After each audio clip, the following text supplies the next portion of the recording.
അലങ്കാരമാണ്, സീനത്താണ് ജീവിതം. എന്നാൽ ഇതൊരു ഷോ ആണ്. അല്ലാതെ നമുക്ക് ഇപ്പം മനസ്സിലാക്കുക പെൺകുട്ടികളെ നോക്കുമ്പോഴാണ്. ഇന്നത്തെ പെൺകുട്ടികളെ നോക്കിയാൽ മനസ്സിലാവും എന്താണ് സീനത്ത് എന്ന് പറഞ്ഞാൽ. ജീവിതം അലങ്കരിക്കുക അല്ലെ. ചിലപ്പം ഫോണൊക്കെ എടുത്ത് നോക്കിയുണ്ടാവും, സ്ക്രീനൊക്കെ എട്ടുകാലിന്റെ വലമാരി. ഉമ്മ കൊടുത്ത ഫോണൊക്കെ, ഉമ്മ ഒഴിവാക്കിയ ഫോണാണ് പെൺകുട്ടിയാൽ കിട്ടുക.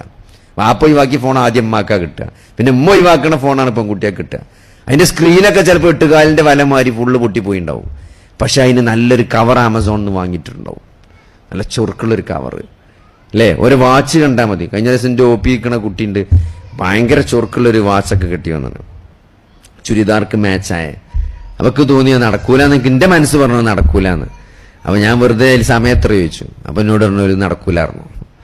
അപ്പൊ എന്തിനത് കെട്ടി വെച്ചു? അത് ഒരു സ്റ്റൈലിന് കെട്ടിയുണ്ടായിരുന്നു. അപ്പൊ അതാണ് ജീവിതം എന്ന് പറഞ്ഞാൽ ഒരു സ്റ്റൈലാണ്, ഒരു അലങ്കാരാണ് അല്ലേ. ഇപ്പൊ നിങ്ങൾ നോക്കിയാൽ മതി, കുട്ടികൾ പെൺകുട്ടികളൊക്കെ റൂമിൽ പോയി നോക്കണ്ടി എത്ര ടൈപ്പ് ലിപ്സ്റ്റിക്ക്, എത്ര ടൈപ്പ് ക്രീമുകൾ. പണ്ടൊക്കെ നമ്മളെ കാലത്ത് ഓർമ്മയുണ്ട്, നമ്മൾ ഈ കണ്ണാടി എന്ന് പറഞ്ഞാൽ തന്നെ ഈ കണ്ണാടി ഫുള്ള് കിട്ടൂല, ഒരു പൊട്ടിയ കഷ്ണമൊക്കെ ഇങ്ങനെ ഒട്ടിച്ച കേൾക്കാറാണ്.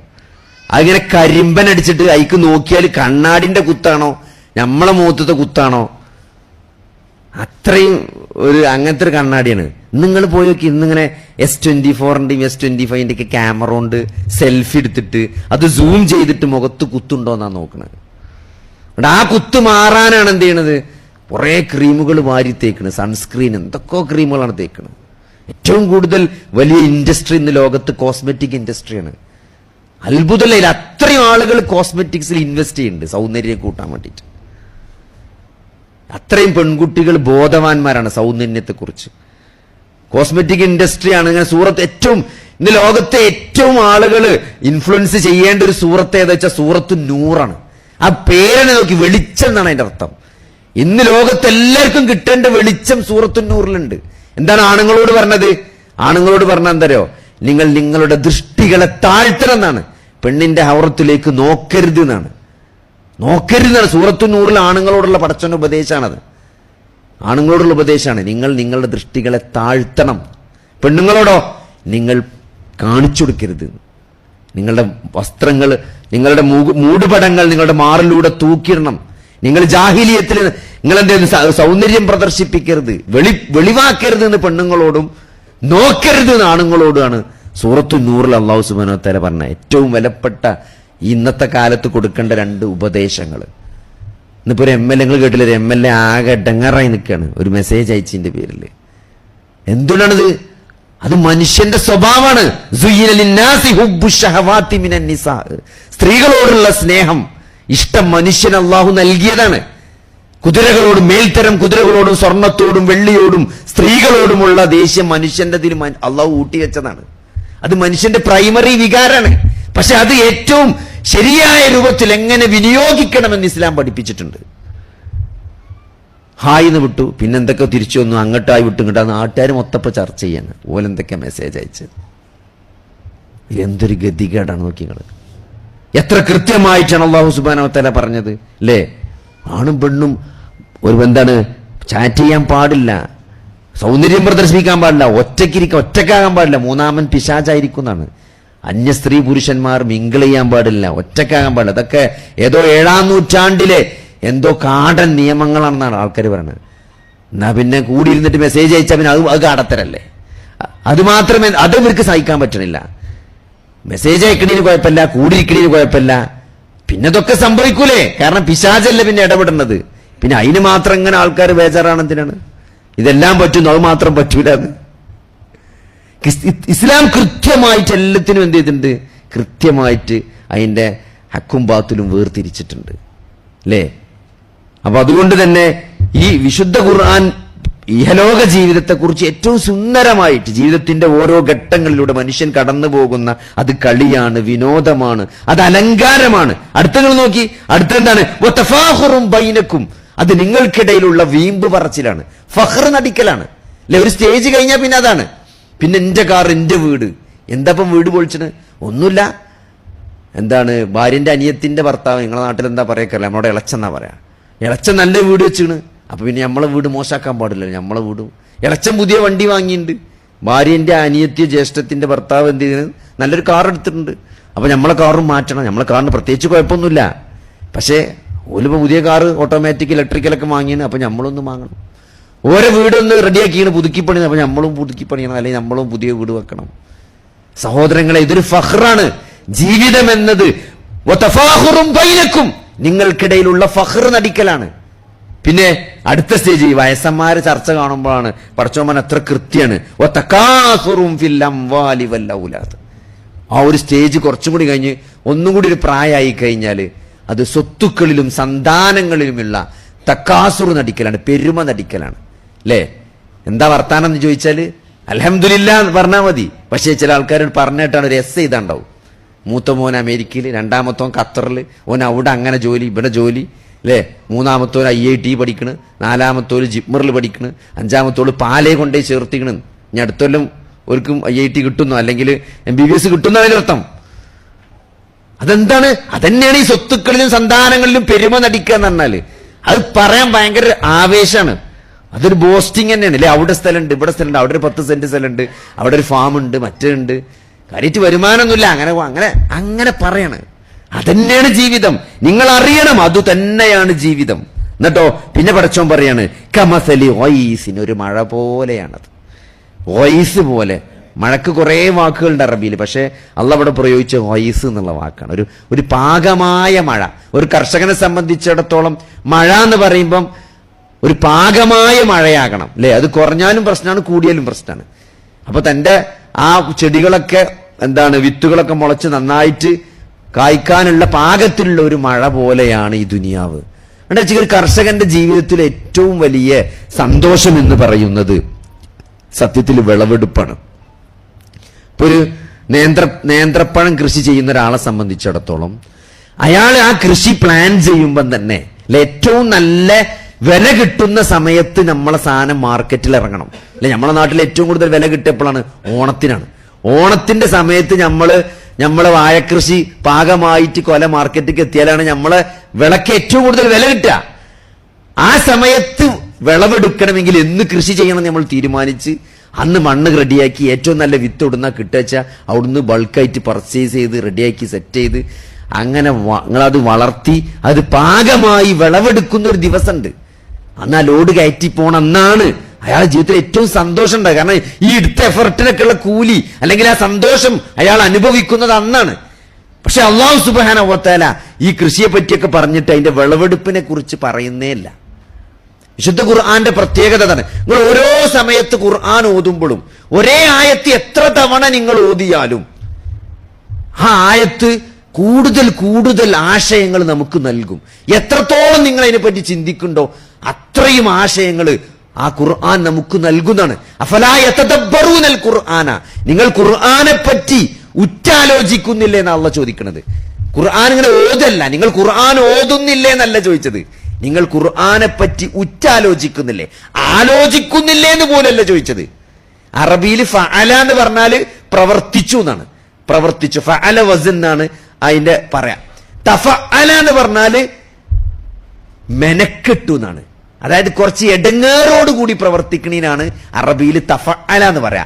ഫഅലിൻ തഫഅലിൻ വ്യത്യാസമുണ്ട്. ഫഅല എന്ന് പറഞ്ഞാൽ സിംപ്ലി ചെയ്തു എന്നാണ്.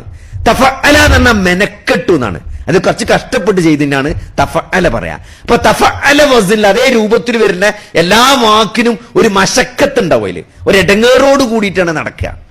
അപ്പൊ തദബ്ബുർ എന്ന് പറഞ്ഞാല് ആലോചിക്കുക എന്നല്ല, ഉറ്റാലോചിക്കുക എന്നാണ്. കുറച്ച് മെനക്കെട്ട് വെറുതെ കട്ടൻ ചായ കുടിച്ച് ആകാശത്തേക്ക് നോക്കിക്കലല്ല, കുറച്ചിങ്ങനെ കാര്യമായിട്ടിരുന്ന ആയത്തിനെ പറ്റി ചിന്തിക്കണാണ് തദബ്ബുർ നടത്തുക എന്ന് പറഞ്ഞാൽ. നിങ്ങൾ വിശുദ്ധ ഖുർആന്റെ ആയത്തിന് ഓരോ പ്രാവശ്യം തദബ്ബുർ നടത്തുമ്പോഴും നിങ്ങൾക്ക് നേരത്തെ കിട്ടാത്തൊരു പുതിയ പോയിന്റ് കിട്ടും. ഈ ആയത്തുകൾ നോക്കി, ഈ ആയത്തിൽ അല്ലാഹു സുബ്ഹാനഹു വ തആല എന്ത് പറഞ്ഞിട്ടില്ല? കർഷകനെ പറ്റി, കർഷകന്റെ ആ ചെടികൾ വളർന്നു വന്നു എന്നാണ്. ആ മഴ കൊണ്ടു എന്താണ് കമസലി ഗൈസിൻ അഅജബൽ കുഫാറ നബാതുഹു, ഒരു പാകമായ മഴ പോലെയാണ്. ആ മഴ കർഷകനെ ആശ്ചര്യപ്പെടുത്തി.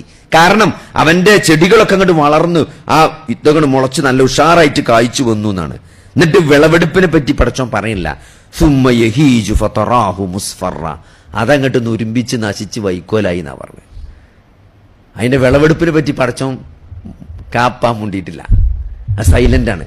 കാരണം വിളവെടുപ്പ് എന്ന് പറഞ്ഞത് ദുന്യാവിലല്ല, ജീവിതത്തിന്റെ വിളവെടുപ്പ് എന്ന് പറഞ്ഞ ആഖിറത്തിലാണ്. ഇവിടെ കൊയ്തതൊന്നും ഇവിടെ കിട്ടുന്ന പടച്ചോ ആർക്കും ഓഫർ നൽകിയിട്ടില്ല. അല്ലെ, നിങ്ങൾക്ക് പ്രതിഫലം പൂർത്തിയാക്കി തരുന്ന ഒരു ദിവസം എന്ന് പറഞ്ഞാല് അത് മരണാനന്തര ദിവസമാണ്. മരണാനന്തര വിചാരണയിലാണ് പ്രതിഫലം പൂർണ്ണമായിട്ട് നൽകപ്പെടുക. ഇവിടുന്ന് ഒരാൾക്കും പ്രതിഫലം പൂർണ്ണമായിട്ട് നൽകപ്പെടൂല. അപ്പൊ അതുകൊണ്ട് അത് പരലോകമാണ്. ആ പ്രതിഫലം രണ്ട് രൂപത്തിലാണ്. എന്താണ്? വഫിൽ ആഖിറതി അദാബുൻ ശദീദുൻ, പരലോകത്ത് കഠിനമായ ശിക്ഷയുണ്ട്. പിന്നെ വമഗ്ഫിറത്തും മിനല്ലാഹി വറിദ്വാൻ, അള്ളാഹുവിന്റെ പാപമോചനമുണ്ട്, അള്ളാഹുവിന്റെ തൃപ്തി ഉണ്ട്. ഈ രണ്ട് ഓപ്ഷനാണ് ഒരാൾക്കുള്ളത്. ഈ രണ്ടൊരു ഓപ്ഷനിൽ ഏതെങ്കിലും ഒരു ഓപ്ഷനാണ് നാളെ ആഖിറത്തിൽ കിട്ടുക. ഒന്നുകിൽ അദാബുൻ ശദീദായിരിക്കും, അല്ലെങ്കിൽ മഗ്ഫിറത്തും വറിദ്വാനായിരിക്കും. അത് ഏത് കിട്ടണമെന്നത് അതിവിടെ കിട്ടൂല. ഇവിടെ ഇതൊക്കെ തുരുമ്പിച്ചാണ് എല്ലാം കഴിഞ്ഞു പോകും. ഇവിടെ ആരും ബാക്കിയാവില്ല. നബി സല്ലല്ലാഹു അലൈഹി വസല്ലമയെ വധിക്കാൻ ശ്രമിച്ചവര് അല്ലേ, അവരിവിടെ ശാശ്വതരായിട്ടില്ല. നബിനോട് പറയണ്ട അവരിവിടെ ശാശ്വതരാവില്ല. നമ്മളെ കൊന്ന് ഈ പ്രത്യയ ശാസ്ത്രത്തെ എങ്ങനെ അടിച്ചൊതുക്കാൻ ശ്രമിച്ചാലും ഇവിടെ ആരും എന്ത് ചെയ്യാമല്ല, കാലാകാലം ജീവിക്കാൻ പോണില്ല. ഇത് അള്ളാഹുവിന്റെ ഒരു നടപടിക്രമുണ്ട്. അതുകൊണ്ട് എത്ര വലിയ സമ്പന്നനാണെങ്കിലും, എത്ര വലിയ ദുനിയാവ് നമ്മൾ നേടിയിട്ടുണ്ടെങ്കിലും, എത്ര വലിയ സമ്പത്ത് നമ്മൾ ഉടമപ്പെടുത്തുന്നുണ്ടെങ്കിലും സഹോദരങ്ങൾ, ഇതിനൊക്കെ ചെറിയൊരു ആയുസേ ഉള്ളൂ, ഒരായുസുള്ളൂ. അത് കഴിഞ്ഞത് അനന്തരാവകാശികളിലേക്ക് ഇത് കൈമാറ്റം ചെയ്യപ്പെടും. നമ്മളെല്ലാ സാധനങ്ങളും അനന്തരാവകാശികൾ ഓഹരി വെച്ചെടുക്കും. എന്നിട്ട് നമ്മൾ ഖബറിലേക്ക് എത്തുന്ന ഒരു സ്റ്റേജ് വരാണ്ട് അല്ലെ. അള്ളാഹുവിന്റെ റസൂൽ സല്ലല്ലാഹു അലൈഹി വസല്ലമ ഒരു ഖബർസ്ഥാനിലൂടെ ഇങ്ങനെ നടന്നു പോവുകയാണ്. ഖബർസ്ഥാനിൽ നമുക്കറിയാം, നമ്മളെ ഖബർസ്ഥാനിൽ നമുക്ക് നടന്നാൽ നമുക്ക് മനസ്സിലാകും അല്ലെ. ഒരു പുതിയ ഖബർ ഏതാന്ന് ചോദിച്ചാൽ അത് ചൂണ്ടിക്കാണിക്കാൻ നമുക്ക് പറ്റും. കാരണം ഒരു ചുവന്ന മണ്ണും ഒരു നനവുള്ള ഖബറുണ്ടെങ്കിൽ ഇത് വളരെ പുതിയൊരു ഖബറാണെന്ന് നമുക്ക് മനസ്സിലാവും. അത് കണ്ടാ മനസ്സിലാവും അല്ലെ. അങ്ങനത്തെ ഒരു പുതിയ മർറ നബിയു സല്ലല്ലാഹു അലൈഹി വസല്ലം അലാ ഖബറിൻ ദുഫിന ഹദീസൻ, വളരെ റീസെന്റ് ആയിട്ട് മറവ് ചെയ്യപ്പെട്ട ഒരു ഖബറിന്റെ അരികിലൂടെ അള്ളാഹുവിന്റെ റസൂൽ സല്ലല്ലാഹു അലൈഹി വസല്ലമ നടന്നുപോയി. എന്നിട്ട് അവിടെ റസൂൽ അവിടെ നിന്നു എന്നാണ് അബൂ ഹുറൈറ നമുക്ക് പറഞ്ഞുതരാണ് അല്ലെ. നബി അവിടെ നിന്ന കാര്യങ്ങൾ ആലോചിച്ച്, എത്രയോ വർഷങ്ങൾക്ക് മുമ്പ് ആ ഖബർസ്ഥാനിലൂടെ നടന്നുപോയ പ്രവാചകൻ ആ ഖബറിന്റെ അടുത്ത് നിന്നു. എന്നിട്ട് അബൂ ഹുറൈറ നമുക്ക് പറഞ്ഞുതരാണ്. നബിയെ കാണാത്ത ഒരു സമൂഹത്തിന് താബികളോട് അബൂ ഹുറൈറ പറഞ്ഞെടുക്കാണ്, ഞങ്ങളെ പ്രവാചകന്റെ ഒപ്പം നടക്കുന്നു, ഖബർസ്ഥാനിലൂടെ പോകുന്നു, പുതിയൊരു ഖബറിന്റെ അടുത്ത് എത്തിയപ്പം നബി അവിടെ നിന്നു. എന്നിട്ട് നബി സല്ലല്ലാഹു അലൈഹി വസല്ലമ സഹാബത്തിനോട് ചോദിച്ചു, ഈ ഖബറാളി ഇപ്പോൾ എന്താണ് ആലോചിച്ചുകൊണ്ട് ചിന്തിച്ചുകൊണ്ടിരിക്കുന്നത് നിങ്ങൾക്ക് അറിയാമോ എന്നാണ്. നോക്കി ആലോചിക്കുന്നത്, ഒരു ഖബറിൽ കിടക്കുന്ന ഒരാൾ എന്താണ് ഇപ്പൊ ചിന്തിക്കുന്നത് എന്ന് നിങ്ങൾക്ക് അറിയുമോ എന്നാണ്. എന്നിട്ട് റസൂൽ സല്ലല്ലാഹു അലൈഹി വസല്ലമ അവരോട് പറയാണ്, നിങ്ങൾക്ക് ബാക്കിയുള്ള നിങ്ങളുടെ ദുനിയാവിൽ, കാരണം ഖബറാളിക്ക് ഇനി ദുനിയാവ് ബാക്കില്ല, ഖബറാളിക്ക് ദുനിയാവ് ബാക്കില്ല, നിങ്ങൾക്ക് ബാക്കിയുള്ള നിങ്ങളുടെ ദുനിയാവിൽ ഏറ്റവും പ്രിയപ്പെട്ടത്, നിങ്ങൾക്ക് ഏറ്റവും പ്രിയപ്പെട്ട അയാൾക്ക് ഏറ്റവും പ്രിയപ്പെട്ടത് 2 റക്അത്ത് സുന്നത്ത് നമസ്കാരമാണ് എന്ന് അയാൾക്ക് മനസ്സിലായിട്ടുണ്ടെന്നാണ്. 2 റക്അത്ത് സുന്നത്ത് നിസ്കരിക്കാൻ എത്ര സമയമാണ് സഹോദരങ്ങൾ? അതിന് എന്ത് വിലയാണ് നമ്മൾ ജീവിതത്തിൽ നൽകിയിട്ടുള്ളത് അല്ലെ. പള്ളിക്ക് അങ്ങനെ കയറി വരുമ്പോൾ ഇക്കാമത്ത് കൊടുക്കാൻ ഒരു 1.5-2 മിനിറ്റ് ബാക്കിയുണ്ടെങ്കിൽ വളരെ കൂളായിട്ട് 1-1.5-2 മിനിറ്റ് കൊണ്ട് നമ്മൾ 2 റക്അത്ത് നവാഫിൽ എന്നാണ് അല്ലാഹു റസൂൽ പറഞ്ഞത്, സുന്നത്ത് നിസ്കാരം വളരെ ഫ്രീ ആയിട്ട് നമ്മൾ ഫാത്തിഹ മാത്രം ഓതിയിട്ട് സ്പീഡായിട്ട് നമ്മൾ നിസ്കരിക്കുന്ന 2 റക്അത്ത് സുന്നത്ത് നമസ്കാരമാണ് നിങ്ങളുടെ ബാക്കിയുള്ള ആയുസ്സിൽ ഏറ്റവും വിലപ്പെട്ടതായിട്ട് അയാൾ മനസ്സിലാക്കിയിട്ടുള്ളതെന്നാണ്. പക്ഷെ അയാൾക്ക് എന്തില്ല, അയാൾക്ക് നിസ്കരിക്കാനുള്ള ഓപ്ഷൻ ഇല്ല.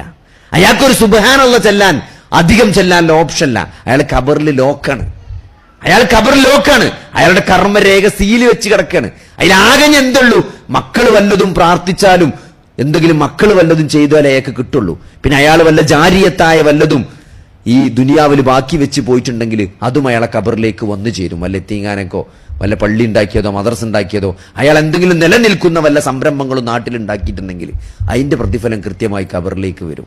അയാളെ മക്കള് അയാൾക്ക് വേണ്ടി പ്രാർത്ഥിക്കുക എന്തെങ്കിലും ചെയ്താൽ, സൽക്കർമ്മങ്ങൾ ചെയ്താൽ അതും കിട്ടും. അതല്ലാതെ അയാൾക്ക് ഇനി ഒന്നും കിട്ടാനില്ല, ഒന്നും ചെയ്യാനുമില്ല. അങ്ങനെ ലോക്കായിട്ട് നാളെ ഖിയാമത്ത് നാളിനെ പ്രതീക്ഷിച്ച് ഒരു വിചാരണയെ കാത്തു കെട്ടിക്കിടക്കണ ഖബറിൽ. ആ ഒരു സ്റ്റേജിൽ ലോക്കായി നിൽക്കുന്ന അയാൾ എന്തു മനസ്സിലാക്കി, നിങ്ങൾക്ക് ബാക്കിയുള്ള നിങ്ങളുടെ ദുനിയാവിൽ ഏറ്റവും വിലപ്പെട്ടത് 2 റക്അത്ത് സുന്നത്ത് നമസ്കാരമാണ് എന്ന് റിയലൈസ് ചെയ്യുമ്പം, അത് അബൂ ഹുറൈറ റളിയല്ലാഹു അൻഹു അടക്കമുള്ള സഹാബികൾക്ക് അല്ലാഹുവിന്റെ റസൂൽ പറഞ്ഞു കൊടുക്കുമ്പം, അത് ആ സഹാബത്ത് താബിഈകൾക്കും 1400 വർഷം ഇപ്പുറം നിൽക്കുന്ന നമ്മൾക്കും അത് പറഞ്ഞു തരുമ്പം, ഈ ജീവിതത്തിന്റെ ലക്ഷ്യത്തെക്കുറിച്ചാണ് അല്ലാഹുവിന്റെ റസൂൽ നമ്മളെ ഓർമ്മപ്പെടുത്തുന്നത്. അതുകൊണ്ട് എന്തെങ്കിലും ജീവിതം എന്നാലും 3 ദിവസമാണ്, 3 ദിവസം. ഇന്നലെ, ഇന്ന്, നാളെ. നിങ്ങൾ അത്ര മനസ്സിലാക്കിയാൽ മതി. ഇന്നലെ ഒന്നും ചെയ്യാനില്ല, ഇന്നലെ ചെയ്ത് ഒന്നും നമുക്ക് മാറ്റാൻ പറ്റൂല, കഴിഞ്ഞുപോയി. അതിനെ ഓർത്തപ്പോ സങ്കടപ്പെട്ട് ഒരു കാര്യമില്ല. അത് ഇന്നലെയാണ്, അതിന് ഇടപെടാൻ പറ്റൂല, അത് കഴിഞ്ഞു. ഖദ്ദറല്ലാഹ് വമാ ശാഅ ഫഅല. ഒരു വിശ്വാസിയുടെ തീരുമാനം കഴിഞ്ഞു പോയതിനെ കുറിച്ച് ഒരു വിശ്വാസിക്ക് ഒരൊറ്റ നിലപാടുള്ളൂ, ഖദറുല്ലാഹ വമാ ശാഅ ഫഅല. അള്ളാഹു ഉദ്ദേശിച്ചത് അള്ളാഹു നടപ്പിലാക്കി. ഞാൻ അതിനെപ്പറ്റി കുറെ ആലോചിച്ച് സങ്കടപ്പെട്ടിട്ട് യാതൊരു കാര്യമില്ല, കഴിഞ്ഞുപോയി. നാളെ നമ്മൾ ഉണ്ടാവും യാതൊരു ഉറപ്പില്ല. ഇന്നാണ് എന്തെങ്കിലും ചെയ്യാൻ പറ്റിയത്, എന്തെങ്കിലും നമ്മളെ ഖബറിലേക്ക് വന്നു ചേരാൻ പറ്റിയ എന്തെങ്കിലും കാര്യങ്ങൾ ചെയ്യാൻ പറ്റിയൊരു സമയമാണെന്ന്. അതിലെന്തെങ്കിലും നമുക്ക് ചെയ്യാൻ പറ്റിയാൽ അത് തന്നെയാണ് ജീവിതത്തിന്റെ ലക്ഷ്യമെന്നത്. അത് എങ്ങനെ ജീവിക്കണം? അള്ളാഹുവിന്റെ റസൂലിനെ കുറിച്ച് ആയിഷ റളിയല്ലാഹു അൻഹ പറയണേ, കാന ഖുലുഖുഹു അൽ ഖുർആൻ. നബിയുടെ ജീവിതം, നബിയുടെ സ്വഭാവം എന്നത് വിശുദ്ധ ഖുർആനാണെന്ന് പറയുമ്പം നബി സല്ലല്ലാഹു അലൈഹി വസല്ലമയുടെ ആ ജീവിതം അത് ഖുർആനാണ്. എന്തൊക്കെ ഖുർആൻ കൽപ്പിച്ചോ അതൊക്കെ അനുഷ്ഠിച്ച, അതൊക്കെ ചെയ്യാൻ കൽപ്പിച്ച, അതൊക്കെ അനുഷ്ഠിച്ച ഒരു പ്രവാചകനെയാണ് നമ്മൾ കാണുന്നത്, അല്ലെ?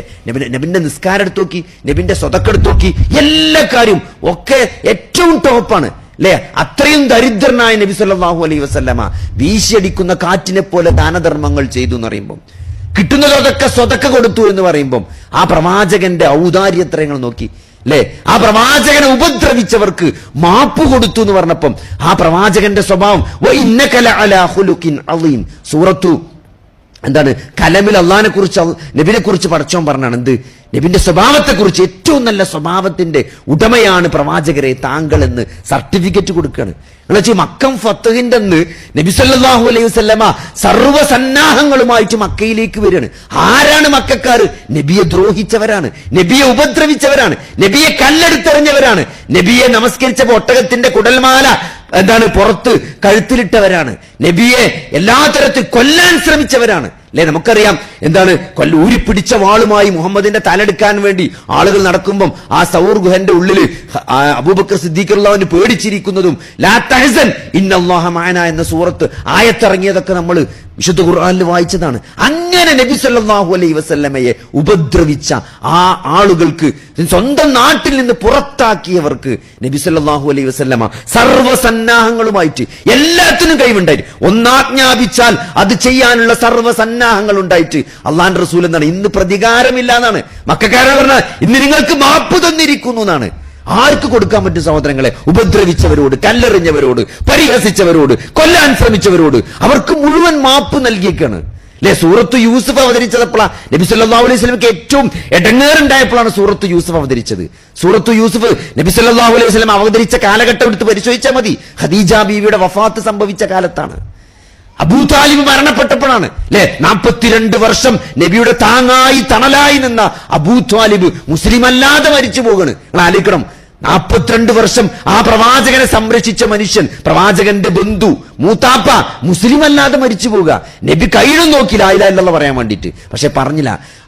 അബൂലഹബിന്റെ മുഖത്തേക്ക് നോക്കും, നബിന്റെ മുഖത്തേക്ക് നോക്കും, പിന്നെയും നോക്കും. അവസാനം ലാ ഇലാഹ ഇല്ലല്ലാഹ് പറയാതെ ഫീ മില്ലത്തി അബ്ദുൽ മുത്തലിബ് എന്ന് പറഞ്ഞിട്ടാണ് അബൂ താലിബ് മരിച്ചു പോണു. നബിക്ക് വല്ലാത്ത സങ്കടം ഉണ്ടായി, നബിക്ക് വല്ലാത്ത വിഷമുണ്ടായി.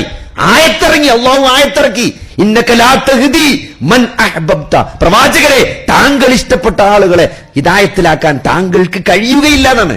നിങ്ങൾ വിചാരിച്ച ഒരാളെ മുസ്ലിമാക്കാൻ പറ്റൂല എന്ന് പച്ചക്ക് പടച്ചോൻ പറഞ്ഞു നബിനോട്. അബൂ താലിബിനെ മുസ്ലിമാക്കാൻ നബിക്ക് പറ്റിയില്ല. സങ്കടമാണ്. 42 വർഷമാണ്, 1-2 വർഷമല്ല. വാപ്പല്ലാത്ത ഉമ്മല്ലാത്തൊരു കുട്ടിനെ പിതാമഹന്റെ അടുത്ത് ഏറ്റെടുത്തിട്ട് 42 വർഷം നബിയുടെ തണലായി നിന്ന മനുഷ്യൻ മുസ്ലിം അല്ലാതെ മരിച്ചുപോയി. ഖദീജ ബീവി മരിച്ചുപോയി, മക്കയിൽ നിന്ന് പുറത്താക്കപ്പെട്ടു, അല്ലെ? അവിടെ നിന്ന് ബഹിഷ്കരിക്കപ്പെട്ടു, മലഞ്ചെരുവിൽ ജീവിക്കേണ്ടി വന്നു. അവസാനം ത്വായിഫിലേക്ക് പോയി അഭയം കിട്ടുമോ നോക്കാൻ വേണ്ടി. അവിടെ തെരുവ് കുട്ടികൾ കല്ലെറിഞ്ഞ് മുറിയായി. നബി പ്രയാസപ്പെട്ടു, സങ്കടപ്പെട്ടു. സൂറത്ത് യൂസുഫാണ് അവതരിച്ചത്. നബി സല്ലല്ലാഹു അലൈഹി വസല്ലമയെ ആശ്വസിപ്പിച്ചുകൊണ്ട് സൂറത്ത് യൂസുഫ് ഇറങ്ങി. എന്താ ആശ്വാസം? പ്രവാചകരെ, താങ്കളെ പുറത്താക്കുന്നത് ആരാണ്? താങ്കളുടെ കുടുംബക്കാരാണ്, നാട്ടുകാരാണ്. അതുകൊണ്ട് നബിക്ക് വിഷമുണ്ട് സ്വാഭാവികമായിട്ടും. നബി ഏറെ സ്നേഹിച്ച കുടുംബക്കാരും നാട്ടുകാരും പുറത്താക്കുമ്പോൾ വിഷമം ഒന്നുകൂടി കൂടും, അല്ലേ? എന്നാൽ യൂസുഫ് എന്നൊരു പ്രവാചകൻ നേരത്തെ കഴിഞ്ഞു പോയിട്ടുണ്ട്. അദ്ദേഹത്തെ കൊല്ലാൻ ശ്രമിച്ചത് സഹോദരങ്ങളാണ്, രക്തത്തിൽ പിറന്ന സഹോദരങ്ങൾ കൊല്ലാൻ ശ്രമിച്ച ഒരു പ്രവാചകന്റെ കഥ പറഞ്ഞു കൊടുക്കാണ് നബിക്ക് അല്ലാഹു സുബ്ഹാനഹു വ തആല. അതുകൊണ്ട് വിഷമിക്കണ്ട, യൂസുഫിനെ അല്ലാഹു രക്ഷിച്ചിട്ടുണ്ട്. അല്ലേ, താങ്കളെ മക്കയിൽ നിന്നാണ് പുറത്താക്കാൻ ശ്രമിക്കുന്നത്, യൂസുഫിനെ കിണറ്റിലാണ് കൊണ്ടുപോയിട്ടിട്ടത്. അവിടുന്ന് അടിമച്ചന്തയിലാണ് വിൽക്കപ്പെട്ടത്. നിങ്ങൾ ആലോചിച്ച്, അടിമച്ചന്തയിൽ വിൽക്കപ്പെട്ട സഹോദരങ്ങൾ കിണറ്റിലെറിഞ്ഞ് കൊല്ലാൻ ശ്രമിച്ച ഒരു പ്രവാചകനെ അള്ളാഹു കിണറ്റിൽ നിന്ന് രക്ഷപ്പെടുത്തിയ ഒരു കഥ നബിക്ക് പറഞ്ഞു കൊടുക്കാണ്. വിഷമിക്കേണ്ട നബിയെ, നിങ്ങളെ നാട്ടുകാരല്ലേ കൊല്ലാൻ നോക്കിയത്, നമ്മുടെ സഹോദരങ്ങൾ കൊല്ലാൻ നോക്കിയ ഒരു പ്രവാചകൻ ചരിത്രത്തിൽ കഴിഞ്ഞു പോയിട്ടുണ്ട്. ആ പ്രവാചകനെ അള്ളാഹു സംരക്ഷിച്ചു. എന്നിട്ട് യൂസുഫ് ഈജിപ്തിലെ ജയിലിലേക്ക് പോവാണ്. ചെയ്യാത്ത കുറ്റത്തിന്റെ പേരിൽ വർഷങ്ങളോളം ജയിൽ കിടക്കുന്ന ഒരു പ്രവാചകൻ. ആ പ്രവാചകന്റെ മാനസികാവസ്ഥകൾ ആലോചിച്ച് അല്ലെ, ഞാൻ MDM-നെതിരെ സംസാരിക്കുന്ന, ലഹരിക്കെതിരെ ക്യാമ്പയിൻ നടത്തുന്ന എന്റെ വീട്ടിൽ നിന്ന് MDM കിട്ടി എന്ന് പറഞ്ഞിട്ട് എന്നെ അറസ്റ്റ് ചെയ്ത് ജയിലിലിട്ടാല് അത് സോഷ്യൽ മീഡിയയിൽ ഇങ്ങനെ ന്യൂസ് ആയിട്ട് വന്ന് പോസ്റ്റും ഇതൊക്കെ എന്താണ് പറയാ, ആളുകൾ എന്നെ പരിഹസിക്കും. എനിക്ക് എത്ര വിഷമമുണ്ടാവും. കള്ളക്കേസിൽ കുടുക്കി ഞാൻ എന്തിനെതിരെയാണോ സംസാരിക്കുന്നത് അതിലെന്നെ കുടുക്കിയിട്ട് എന്നെ ജയിലിലിട്ടാലുള്ള എന്റെ മാനസികാവസ്ഥ എന്തേക്കാരം. ചെയ്യാത്ത കുറ്റത്തിന് വ്യഭിചാരം ആരോപിച്ചുകൊണ്ട് വർഷങ്ങളോളം ജീവിതത്തിന്റെ വലിയൊരു കാലഘട്ടം യുവത്വം ജയിൽ കഴിച്ചു കൂട്ടിയൊരു പ്രവാചകൻ. അതാണ് സൂറത്ത് യൂസുഫ് നബിയെ പരിചയപ്പെടുത്തുന്നത്. എന്നിട്ട് ഈജിപ്തിന്റെ ഭരണാധികാരിയായിട്ട് തിരിച്ചു വരികയാണ്. തന്നോട് തെറ്റ് ചെയ്ത അക്രമം ചെയ്ത സഹോദരങ്ങൾക്ക് അദ്ദേഹം മാപ്പ് കൊടുക്കുകയാണ്. അതേപോലെയാണ് നബി സല്ലല്ലാഹു അലൈഹി വസല്ലമയുടെ ജീവിതം. നബിനെ ആസ്വദിപ്പിച്ചുകൊണ്ട് ഇറങ്ങിയ സൂറത്ത് യൂസുഫ് നബിക്ക് എന്താണോ സംഭവിച്ചത് അതിന്റെ വേറൊരു കോപ്പിയാണ് നബി സല്ലല്ലാഹു അലൈഹി വസല്ലമക്ക് സംഭവിച്ചത്. അല്ലെ, നാട്ടുകാർ അദ്ദേഹത്തെ കൊല്ലാൻ ശ്രമിച്ചു, നാട്ടുകാർ അപഹസിച്ചു, നാട്ടുകാർ പുറത്താക്കാൻ നോക്കി. എന്നിട്ടോ ആ നാട്ടുകാർക്ക് മാപ്പ് കൊടുക്കുന്ന, ആ നാട്ടുകാർ അധികാരം മുഴുവനും തിരിച്ചു കിട്ടി ആ നാട്ടിലേക്ക് തിരിച്ചു വന്ന് ആ നാട്ടുകാർക്ക് മുഴുവനും മാപ്പ് കൊടുക്കുന്ന ഒരു വലിയ പ്രവാചകനെയാണ് അല്ലാഹു സുബ്ഹാനഹു വ തആല നമുക്ക് എന്ത് ചെയ്തത്, നമുക്ക് മാതൃകയാക്കി തന്നിട്ടുള്ളത്. അപ്പൊ അതുകൊണ്ട് ഈ ദീൻ എന്നുള്ളത് സഹോദരങ്ങളെ, ഇവിടെ യാതൊരു ഇരുട്ടില്ല, യാതൊരു അവ്യക്തതയുമില്ല.